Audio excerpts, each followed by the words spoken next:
Então, pessoal, nós somos o Seminário 1 e o nome do nosso artigo é Ciência, Intolerância e Estado Laico. O autor inicia a discussão falando sobre a importância do Estado laico e sua evidência nos últimos anos. A partir disso, ele passa a apresentar o embate histórico existente entre a ciência e a religião. Por muitos anos, a Igreja Católica perseguiu cientistas que chegassem a conclusões diversas dos dogmas religiosos. O artigo, então, passa a apresentar a ciência na esfera pública, sendo a universidade o local utilizado para o desenvolvimento laico e livre. Assim, enquanto a ciência possui um olhar crítico e questionador em relação ao mundo, com base em provas e argumentos empíricos, a religião é marcada pela crença e convicção subjetiva. Desse modo, o autor entende que, por se tratar de um tema subjetivo, a liberdade de crença diz respeito primordialmente à garantia ao não questionamento da crença, já que é, sobretudo, um direito de cada indivíduo. Então, é a partir da Declaração Universal dos Direitos Humanos que se estabeleceu que, diante da esfera pública, os discursos deveriam seguir uma lógica racional e totalmente livre de crenças pessoais. Assim, houve a vedação de que as leis religiosas integralizassem as leis civis. E é exatamente sobre isso que Celso Laffer quer dizer quando se utiliza da expressão espírito laico, ou seja, um modo de pensar racional. A laicidade estatal, portanto, possibilita a tolerância e liberdade de pensamento. Toda essa linha de raciocínio surgiu a partir da Reforma Protestante, que trouxe consigo as primeiras reflexões sobre a tolerância, uma vez que é a partir dela que surge a possibilidade de discordar e rebater.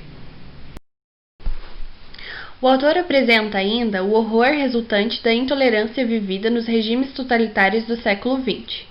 Assim, de acordo com o texto, Norberto Bobbio entende que a formação da ONU foi uma iniciativa contemporânea na busca da paz entre os Estados e respeito dos seres humanos, isto é, uma conciliação individual e social. Além disso, Bobbio vai dizer que é preciso manter a Declaração Universal viva e atualizada. Em 1995, foi criado pela Assembleia Geral o Ano Internacional da Tolerância e designado à Unesco a responsabilidade de realizar encontros regionais para debater a temática e uma declaração sobre tolerância. Dessa forma, o autor continua a apresentar a fala de Bobbio sobre a importância de se manter atualizados os tratados, pactos e convenções internacionais para que estes acompanhem o mundo fático. É baseado nesse aperfeiçoamento que surge a Declaração Mundial de Princípios sobre a Tolerância. Nesse texto, a tolerância é vista como um princípio e uma virtude que possibilitam a paz e, consequentemente, o desenvolvimento da democracia. Assim, o texto passa a expressar que sem tolerância não existe paz, e sem paz não há desenvolvimento nem democracia. A partir desse pensamento é que Bobbio propõe 3 boas razões para a tolerância. Ou seja, a verdade tem tudo a ganhar quando suporta o erro alheio, a tolerância como método universal de convivência civil e a moral.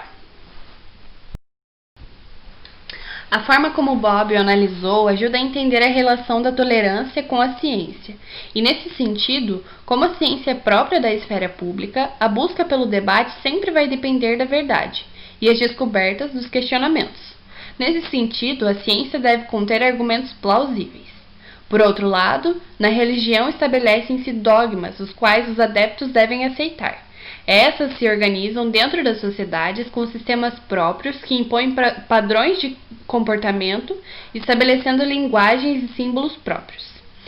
Assim, enquanto na ciência o debate é visto como algo indissociável da verdade, as ordens religiosas operam na prática da submissão. O autor traz ainda o entendimento de que a ciência é tratada como bem público e que todos possuem o direito de participação, uma vez que a ciência é uma produção humana coletiva.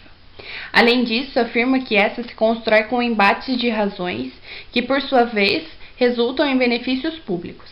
A abertura de participação, nesse sentido, acaba por promover a democracia. Por fim, o autor reforça que, como a ciência, por sua mera existência, confronta grupos religiosos, é inegável a importância do Estado laico, para que se evitem alianças religiosas e políticas que tendam a impedir o acesso a tais benefícios sociais.